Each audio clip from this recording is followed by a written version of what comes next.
ஆண்டவருடைய நாமம் மகிமைப்படுவதாக. அன்பானவர்களே, இன்றைய வார்த்தைக்கு உங்கள் அன்புடன் வரவேற்கிறேன்.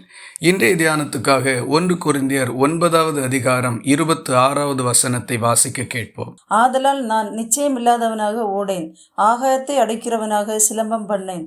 இந்த உலகத்தில் எல்லாமே ஒரு லட்சியத்தோடு செயல்பட்டு கொண்டிருக்கின்றது. ஒவ்வொரு மனிதனுக்கும் ஒரு லட்சியம் இருக்கின்றது அல்லது இருக்க வேண்டும். பவுல் சொல்லும் பொழுது நான் நிச்சயமில்லாதவனாக ஓடேன் என்று சொல்லுகிறார். லட்சியம் இல்லாத பயணம் பாதை தெரியாத பயணமாய் இருப்பதனால் அது நிச்சயமாக தவறான இடத்திலும் அழிவிலும் சேதங்களிலும் போய் முடியும்.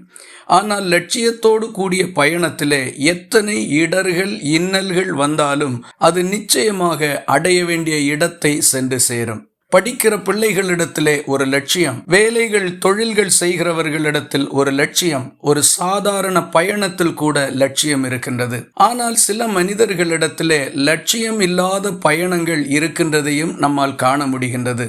தவறான லட்சியத்தை நோக்கி போய்க் கொண்டிருக்கிறவர்களும் உண்டு.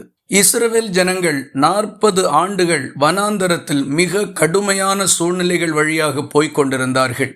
எத்தனையோ இன்னல்கள் துன்பங்கள் அவர்களை சூழ்ந்து கொண்டது. அவைகளில் அவர்கள் மிகவும் வருத்தப்பட்டார்கள். ஆனால் 40 ஆண்டுகளுக்கு பிறகு அவர்கள் தங்கள் லட்சியத்தை அடைந்தார்கள். அன்பானவர்களே, ஒருவேளை நீங்கள் உங்கள் லட்சியத்தை அடையும்படிக்கு பல ஆண்டுகளாக விடாமுயற்சியோடு செயல்பட்டு கொண்டிருக்கக்கூடும்.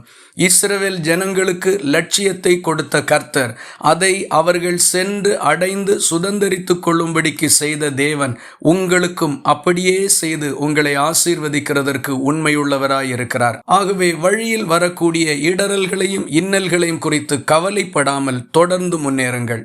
யோனா என்கிற மனுஷன் தவறான லட்சியத்தை நோக்கி போய்க் கொண்டிருந்தான். அவனுக்கு மிகப்பெரிய தீங்கும் துன்பமும் வந்தது.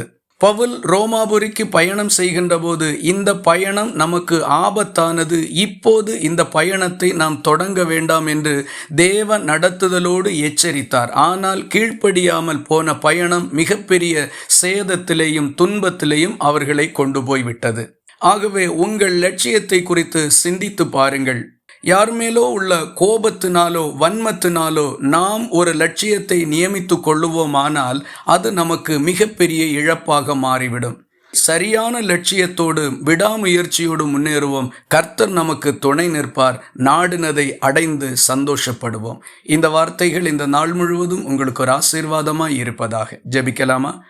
எங்களை நேசிக்கிற அன்பு நிறைந்த நல்ல ஆண்டவரே, நாங்கள் உம்மை நன்றியோடு துதிக்கிறோம்.